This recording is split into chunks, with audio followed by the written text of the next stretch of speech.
નમસ્કાર. ચાલો આજે આપણે સાથે મળીને ભારતના સમૃદ્ધ વારસાની એક અદ્ભુત સફર કરીએ.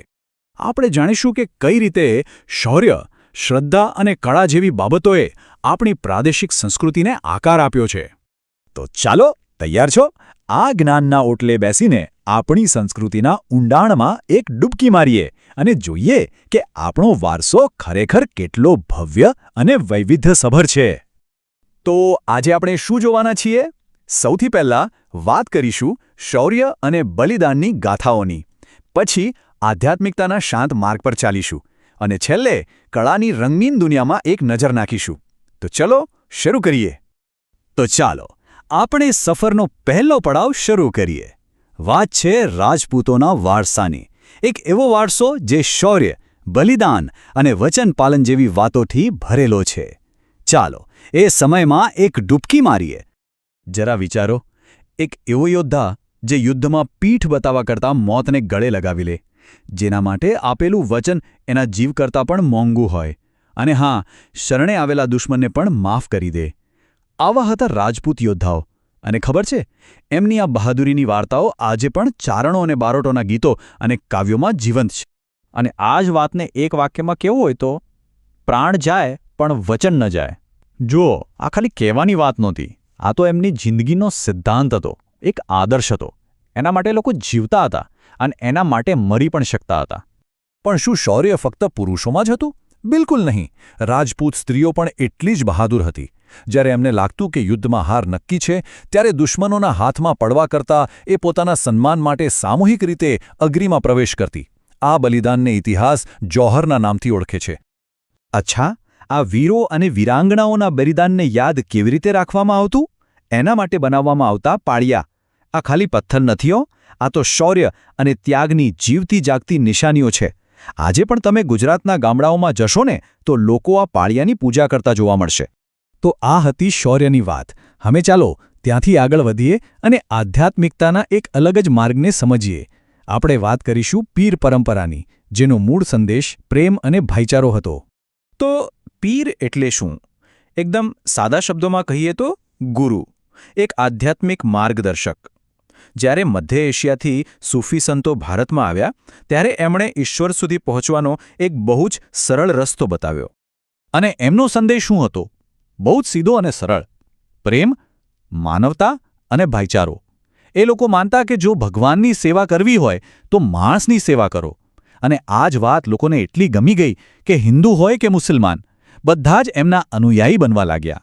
હવે જ્યારે કોઈ પીરનું અવસાન થતું, ત્યારે એમની કબર પર એક પવિત્ર સ્થાન બનાવવામાં આવતું, જેને આપણે બધા દરગાહ તરીકે ઓળખીએ છીએ. આ દરગાહો આજે પણ શ્રદ્ધાનું કેન્દ્ર છે. સૌથી મોટું ઉદાહરણ છે અજમેર શરીફની દરગાહ, જ્યાં આજે પણ લાખો લોકો શ્રદ્ધા સાથે જાય છે. ચાલો, શૌર્ય અને શ્રદ્ધા પછી હવે વાત કરીએ કળાની. આપણી સફરનો આ ત્રીજો અને સૌથી રંગીન પડાવ છે. આપણે જોવાના છીએ લઘુચિત્રોની દુનિયા, જેને અંગ્રેજીમાં મિનિએચર પેઇન્ટિંગ્સ કહેવાય છે. લઘુચિત્રો. જો નામ પરથી જ ખબર પડે કે આ ચિત્રો નાના હોય છે, પણ એની અંદરની કારીગરી અને ઝીણવટ અદ્ભુત હોય છે. આ ચિત્રો કાપડ, કાગળ, તાડપત્ર અને લાકડા જેવી વસ્તુઓ પર ખૂબ જ મહેનતથી બનાવવામાં આવતા. આ કળા કોઈ નવી નથી. એના મૂળ તો પ્રાચીન જૈન ગ્રંથો સુધી જાય છે. પણ સાચો વિકાસ તો થયો મુગલ કાળમાં. ખાસ કરીને અકબર અને જહાંગીર જેવા બાદશાહોએ આ કળાને ખૂબ પ્રોત્સાહન આપ્યું. પણ પછી એક મજાની વાત થઈ. જ્યારે મુગલ સામ્રાજ્ય નબળું પડ્યું, ત્યારે દરબારના કલાકારો અલગ અલગ રાજ્યોમાં જતા રહ્યા. અને બસ ત્યાંથી જ રાજસ્થાની અને પહાડી જેવી નવી નવી શૈલીઓનો વિકાસ થયો. તો આ ચિત્રકારો દોરતા શું હતા? એમાં બધું જ હતું. રાજા મહારાજાના ભવ્ય દરબાર, જંગલમાં શિકારના દ્રશ્યો, યુદ્ધના મેદાનની ભયાનકતા, અને સાથે સાથે સામાન્ય લોકોનું રોજિંદુ જીવન પણ. કહી શકાય કે આ ચિત્રો એ સમયનો એક ફોટો આલ્બમ છે.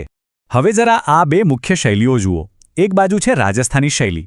એમાં રામાયણ અને પૌરાણિક કથાઓના વિષયો છે. અને રંગો કેવા? એકદમ ઘાટા અને ચટક. બીજી બાજુ છે કાંગડા શૈલી.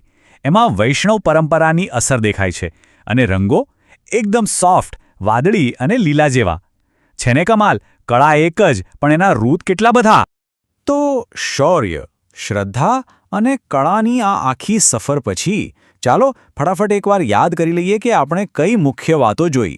બસ આ 4 વસ્તુઓ યાદ રાખવાની છે. રાજપૂત એટલે કે પ્રાણ જાય પણ વચન ન જાયના સિદ્ધાંત પર ચાલનારા. જોહર એટલે સન્માન માટે રાજપૂત સ્ત્રીઓનું બલિદાન. પીર એટલે કે સૂફી સંત જે આધ્યાત્મિક માર્ગ બતાવતા. અને પાળિયા એટલે કે શહીદ વીરોની યાદમાં બનેલા સ્મારક. તો જોયો ને કઈ રીતે શૌર્ય, શ્રદ્ધા અને કળા આ ત્રણેય અલગ અલગ પરંપરાઓ એક સાથે મળીને આપણી સંસ્કૃતિનું એક સુંદર ચિત્ર બનાવે છે. દરેકનો પોતાનો રંગ છે, પોતાની ઓળખ છે, પણ જ્યારે આ બધા રંગો ભેગા થાય છે ત્યારે જ ભારતની સાચી વૈવિધ્યસભર સંસ્કૃતિની તસવીર પૂરી થાય છે. પણ જતા પહેલા એક સવાલ. આ બધી વાતો તો ઇતિહાસની છે, પણ શું તમને લાગે છે કે આ વારસો આજે પણ ક્યાંક જીવંત છે? આપણી પરંપરાઓમાં, આપણા રીતિરિવાજોમાં? ક્યારેક શાંતિથી વિચારજો આ વિશે.